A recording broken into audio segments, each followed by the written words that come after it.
மேலே வந்து first floor வந்து என்னோட ஹஸ்பண்ட் பேரில் இருக்குது. கீழே வந்து எம்பி கலாநிதி வீரசுவாமி ரெண்டுக்கு வந்து இருக்கிறாரு.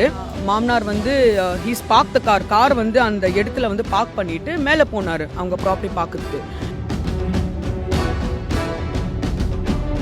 எம்பி வராரு, இங்கெல்லாம் பார்க் பண்ணக்கூடாது சொன்னார். இல்லைங்க, இங்கே தான் நம்ம ப்ராப்பர்ட்டி, நாங்கள் வந்து பார்க் பண்ணிட்டு மேலே போகிறோம். அந்த சீனில் வரும்போது, அந்த ஸ்பாட்டில் வரும்போது அந்த எம்பி பார்த்துட்டு அவங்க கார் உள்ள உட்காந்துட்டு போயிட்டாரு. நம்மளுக்கு வந்து ஒரு ப்ராப்பர்ட்டி இருக்குது பி பிளாக் அண்ணாநகர் ஈஸ்டில். மேலே வந்து ஃபர்ஸ்ட் ஃப்ளோர் வந்து என்னோட ஹஸ்பண்ட் பேரில் இருக்குது. கீழே வந்து எம்பி கலாநிதி வீரசுவாமி ரெண்டுக்கு வந்து இருக்கிறாரு.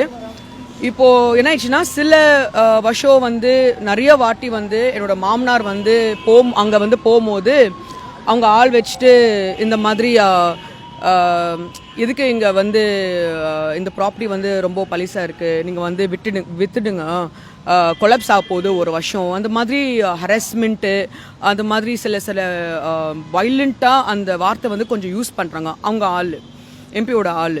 ஸோ இந்த மாதிரி ரொம்ப நாளுக்கு வந்து இந்த மாதிரி ஆகுது. முந்தா நேற்று ராத்திரி வந்து ஆல்மோஸ்ட் ஒரு 10 மணி வந்து இந்த மாதிரி ஒரு இட் கிராஸ் த லைன், பெரிய இஷ்யூ ஆயிடுச்சு அங்கே. எப்படின்னா, நான் மாமனார் வந்து ஹீஸ் பார்க் த கார் வந்து அந்த இடத்துல வந்து பார்க் பண்ணிவிட்டு மேலே போனார் அவங்க ப்ராப்பர்ட்டி பார்க்கறதுக்கு. சில ஆள் வந்து வெளியே வந்துட்டு இந்த மாதிரி பார்க் பண்ணக்கூடாது, அங்கே போயிட்டு பார்க் பண்ணுங்க, நிறைய பைக்ஸு கார்ஸ்லாம் இருந்துச்சு. அப்போது எம்பி வராரு, இங்கெல்லாம் பார்க் பண்ணக்கூடாது சொன்னார். இல்லைங்க, இங்கே தான் நம்ம ப்ராப்பர்ட்டி, நாங்கள் வந்து பார்க் பண்ணிட்டு மேலே போகிறோம். அப்போது கரெக்டாக எம்பியோட கார் வந்துட்டு அங்கே வந்து பின்னால் அப்படியே, இப்போது இதுதான் கார்னா பின்னால் அப்படியே வந்து பார்க் பண்ணிவிட்டு பார்க்கலாம், இவங்க வந்து எப்படி கார் எடுக்க போகிறாரு பார்க்கலாம் சொல்லிட்டு பேசினார் அந்த ஆள். இல்லை தேர் பீப்புள், அவங்க ஆள் பேசிட்டு அவங்க கீழே வரும்போது கார் வந்து எடுக்க முடியாது. ஸோ அவங்க வந்து he's walked and Khan to his house. Almost ஒரு 2 கிலோமீட்டர்ஸ் வந்து போனாங்க வீட்டுக்கு. போகும்போது என்னோட மாமியாருக்கு வந்து, ஏன்னா அந்த கார் வந்து என்னோட மாமியார் பேரில் இருக்குது. அப்போது டிராஃபிக் கான்ஸ்டபிள் வந்து கால் பண்ணிவிட்டு இந்த மாதிரி ரூடாக பேசினார்.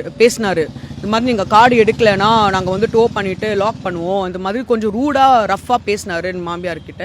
ஸோ என்ன வேணும் நீங்கள் பண்ணுங்கள் சார், நாங்கள் வந்து பார்த்துக்குறோம் சொல்லிவிட்டு அவங்க வந்து 2 பேர் வந்து வந்தாங்க. சீனில் வந்து வரும்போது ஆல்மோஸ்ட் ஒரு 30-40 பீப்புள் வந்துங்க அந்த கட்சி ஆஃபீஸு கட்சி ஆள் வந்து இருந்தாங்க. இருக்கும்போது அப்போது அந்த சீனில் வந்து நாங்கள் வந்தோம், நானும் ஹஸ்பண்ட் வந்து அந்த ஸ்பாட்க்கு வந்துட்டு அவ்வளோ பேர் ரொம்ப கத்தி பேசினாங்க. அப்போது போலீஸு எல்லாருமே இருந்தாங்க அங்கே. இப்போது பேசும்போது, நீ யார், நான் யார் தெரியுமா, நீ யார் வந்து கூப்பிடுங்க, அண்ணாமலை கூப்பிடுங்க, நீ வந்து பால் கனகராஜ் கூப்பிடுங்க, அந்த மாதிரி சில வார்த்தைலாம் வந்து யூஸ் பண்ணாங்க. நாங்கள் எதுவுமே சொல்லவே இல்லை அங்கே. பண்ணிவிட்டு சரி எதுவுமே பண்ண முடியாது, போயிடலாம் வந்துட்டோம். நேற்று ஈவினிங் வந்து ஒரு 6 மணி வந்து இங்கே வந்துட்டு நாங்கள் கம்ப்ளைண்ட் கொடுத்தோம். கம்ப்ளைண்ட் கொடுக்கும்போது அவங்க வந்து இங்கே 20 மினிட்ஸ்க்கு வந்து நானும் வந்து ஹஸ்பண்ட் வந்து கொஞ்சம் வெயிட் பண்ணுங்க, வெளியே வந்து வெயிட் பண்ணுங்க, நாங்கள் கூப்பிட்டு ஒரு 40 மினிட்ஸ் ஆயிடுச்சு. உள்ளே கேட்கும்போது கொஞ்சம் வெயிட் பண்ணுங்க, இல்லைங்க வெளியெல்லாம் உட்கார முடியாது, நிறைய கொசு இருக்குது, உட்கார முடியாது வெளியே. சரி உள்ளே வந்து உட்காருங்க.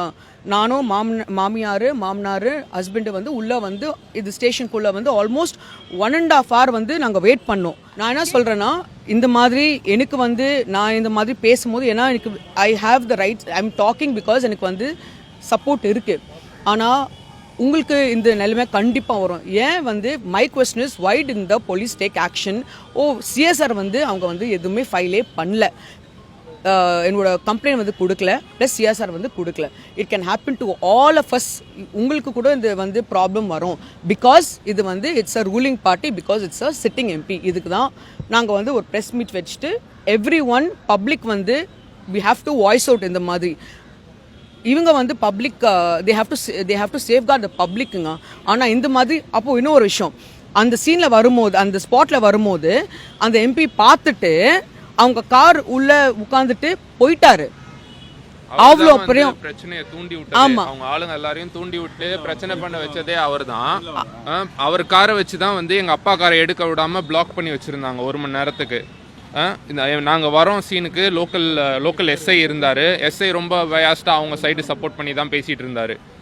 எங்கள் அப்பாவுக்கு ட்ரங்க் டிரைவிங் கேஸ் போடுங்க, ட்ரங்க் டிரைவிங் செக் பண்ணுங்க சொன்னோம். செக் பண்ணுங்கள், போடுங்க ட்ரங்க் டிரைவிங். யார் ட்ரங்க் டிரைவிங்? நாங்கள் எதுக்குங்க பயப்படணும்? அது இல்லாமல் நீங்கள் எப்படி இந்த வீட்டை சொத்தை ஏமாற்றி வாங்கினீங்க, அது இதுன்னு ரொம்ப தரக்குறைவாக தப்பாக பேசிகிட்டு இருந்தாங்க. எம்பி வந்து இது எல்லாத்தையும் பார்த்துட்டு நாங்கள் வரோம் கரெக்டாக, நானும் அலிஷாவும் அந்த ஸ்பாட்டுக்கு வரோம். அது வரைக்கும் எங்கள் அப்பா அம்மா 2 பேர் மட்டும்தான் அங்கே இருந்தாங்க. அவங்க ஒரு 30-40 பேர். நாங்கள் 2 பேர் வந்தோடனே எம்பி பார்த்தாரு. கம்முன்னு அவர் பாட்டு குவைட்டாக போயிட்டு எந்த காரில் எங்கள் அப்பாவை பிளாக் பண்ணி வச்சுருந்தாங்களோ அவர் காரில் அதே இனோவாவில் ஏறி உட்காந்துட்டு அவர் அப்படியே போயிட்டாருங்க. அவர் ஒரு எம்பி, மக்கள் ஓட்டு போட்டு பிரச்சனையை சால்வ் பண்ணோன்ட்டு வச்சுருக்காங்க. அவங்க ஆளுங்களை அவர் தூண்டி விட்டு பிரச்சனை பண்ண வச்சுட்டு அதையே சால்வ் பண்ணாமல் போயிட்டாரு. இவங்க என்னங்க, இவங்கெல்லாம் ஒரு எம்பி?